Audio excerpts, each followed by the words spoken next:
hey guys কি খবৰ বাৰু আপোনালোকৰ আশা কৰোঁ সকলো ভালে আছে ময়ো ভালেই দিয়ক মোৰ আন এটা ভিডিঅ'লৈ আপোনালোক সকলোকে পুনৰ স্বাগতম আজি বহুত ৰ'দ দিছে কাম কৰিবলৈ একো মন যোৱা নাই আৰু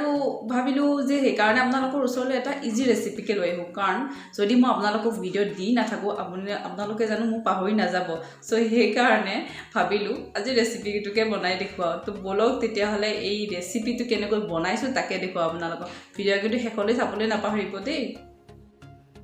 আজি মই বনাব ওলাইছোঁ আৰু সেইটো হ'ল মিনি পিজ্জা আৰু এই পিজ্জাটো মই বনাইছোঁ টাৱাত আৰু টাৱাত মই কেনেকৈ ইমান ধুনীয়া পিজ্জাটো বনালো দেখুৱাম বাৰু আগতে এটা ভিডিঅ' দিছোঁ সেইটোও চাব যদি ইণ্টাৰেষ্ট আছে আপোনালোকৰ প্ৰথমতে মই এটা বাউলত 1 কাপ গৰম পানী লৈছোঁ আৰু গৰম পানী মই কুহুমীয়া গৰম পানী লৈছোঁ আৰু তাতে মই দিছোঁ 1 চামুচ চেনি আৰু ইয়াতে দিম মই এতিয়া অকণমান সোৱাদ অনুসৰি নিমখ তাৰ পিছত ইয়াতে দিম মই 2 চামুচ ইষ্ট আৰু এইটো হ'ল ড্ৰাই ইষ্ট আৰু এই ইষ্টটো আপোনালোকে দোকানত পাই যাব যদি আপোনাৰ দোকানত বিচাৰে এতিয়া এখন চামুচেৰে ভালদৰে লৰাই 10 মিনিটৰ কাৰণে আমি ঢাকি থৈ দিম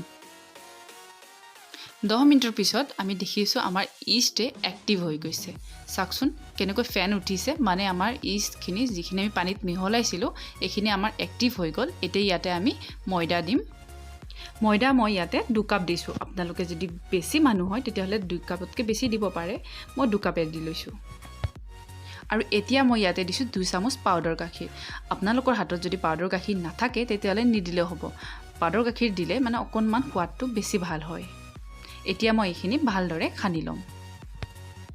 যদি আপোনালোকৰ খানোতে পানী কম হৈ যায় তেতিয়াহ'লে আপোনালোকে অকণমানকৈ কুহুমীয়া গৰম পানী দিব পাৰে আৰু মোৰো কম হৈছে সেইকাৰণে মই অকণমান দি দিছোঁ পানী আৰু এইখিনি ভালদৰে আকৌ খানি ল'ম আমাৰ এই ডৌটো অকণমান ঢিলা হ'ব লাগে টাইট হ'লে ভাল নহয় যদি আপোনাৰ অকণমান ঢিলা হয় মোৰ ঢিলা হৈছে মানে কি ভাল হয় তেতিয়াহ'লে এতিয়া মই ইয়াতে অকণমান ৰিফাইন তেল দিম আৰু এইখিনি খানি ল'ম আকৌ ভালদৰে মই তেল অকণমান দেৰিকৈ দিলোঁ আপোনালোকে যদি ইচ্ছা কৰে তেতিয়াহ'লে তেলখিনি আগতেও দিব পাৰে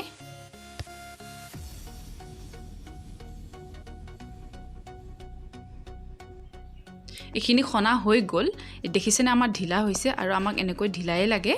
এতিয়া মই অকণমান ৰিফাইন তেল ওপৰত খানি দিম ৰিফাইন তেল খানিলে কি হ'ব যেতিয়া এইখিনি ফুলি আহিব তেতিয়া বস্তুটো শুকান নহয় অকণমান ঢিলা হৈ থাকিব এতিয়া এইখিনি আমি 1.5 ঘণ্টাৰ কাৰণে ঢাকন দি ৰাখিম যদি গৰম দিন হয় 1.5 ঘণ্টা ৰাখিলেও হ'ব যদি ঠাণ্ডা দিন হয় তেতিয়াহ'লে 2 ঘণ্টা ৰাখিব লাগিব 1.5 ঘণ্টাৰ পিছত আমাৰ এইখিনি ফুলি আহিছে আৰু এইখিনি বহুত ভাল লাগে ফ্ৰেণ্ডছ এইখিনি যেতিয়া আপুনি হাতেৰে পাঞ্চ মাৰি দিব তেতিয়া খুবেই ভাল লাগে মই কিন্তু খুবেই ভাল পাওঁ এনেকৈ কৰি এতিয়া এইখিনি আকৌ অকণমান খানি ল'ম ভালদৰে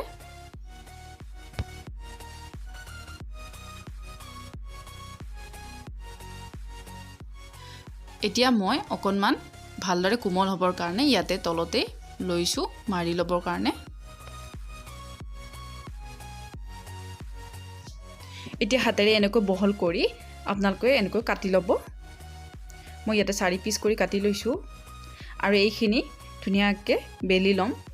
ডাঙৰ ৰুটিৰ দৰে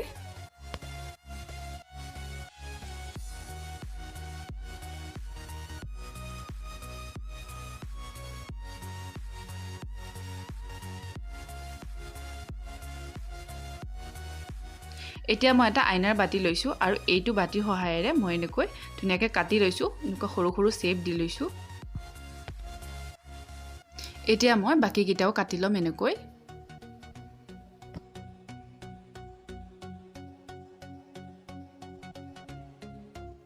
এতিয়া মই লো হিটত এখন টাৱা গৰম কৰি লৈছোঁ ফ্ৰেণ্ডছ ঠাণ্ডা টাৱাত নিদিব এইটো গৰম টাৱাতে দিব এতিয়া অকণমান সেকি ল'ম আমাৰ এছাইড হৈ গ'ল ৰুটিকেইখনৰ এতিয়া উলুটাই দিছোঁ উলুটাই দ্বিতীয় ছাইডো সেকি লৈছোঁ ফ্ৰেণ্ডছ বেছি সময় নহয় অকণমান সেকি ল'ম আমাৰ হৈ গ'ল সেকা এতিয়া এটা প্লেটত ওলাই ল'ম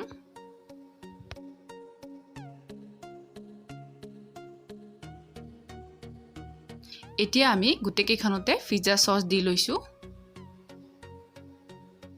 পিজ্জা চচ কিনিবলৈ পোৱা যায় আৰু যদি আপোনালোকে ইচ্ছা কৰে ঘৰতো বনাই ল'ব পাৰিব তেনেকৈ বহুত ৰেচিপি আছে এতিয়া মই ইয়াতে মজৰেলা চিজ দিছোঁ মই মজৰেলা চিজ অকণমান বেছিকৈ দিছোঁ তেতিয়া খাবলৈ বেছি ভাল হয় এতিয়া ইয়াতে দিছোঁ মই চিকেনৰ ষ্টাফিং আৰু চিকেনৰ ষ্টাফিং এটা ৰেচিপি দিছিলোঁ অলৰেডি সেইকাৰণে মই এইটো দিয়া নাই এতিয়া ইয়াতে দি দিছোঁ যদি চাব খোজে আপোনালোকে মই লিংকটো শ্বেয়াৰ কৰিম আপোনালোকে চাই ল'ব এতিয়া ইয়াতে দিম ক্যাপসিকাম আৰু পিয়াজ বেছিকৈ দিলেও দিব পাৰে কমকৈ দিলেও দিব পাৰে এতিয়া মই আকৌ মজৰেলা চিজ দি লৈছোঁ আপোনালোকে যদি ইচ্ছা নকৰে তেতিয়াহ'লে নিদিলেও হ'ব এতিয়া আমি আকৌ তাৱাখন গৰম কৰিম লো হিটত আৰু এইকেইটা বহুৱাই দিম ঢাকন মাৰি দিব আৰু 10 মিনিটৰ কাৰণে আমি এইখিনি বনাম 10 মিনিটৰ পিছত আমাৰ এইখিনি ৰেডি হৈ গ'ল আমাৰ চিজখিনি গলি গৈছে মানে আমাৰ ৰেডি হৈছে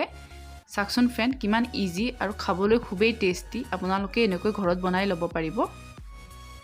মোৰ যদি এই ৰেচিপিটো ভাল লাগে প্লিজ লাইক কৰিব শ্বেয়াৰ কৰিব সাবস্ক্ৰাইব কৰিব আকৌ আহিম পুনৰ নতুন এটা ভিডিঅ'ৰ সৈতে তেতিয়ালৈ বাই বাই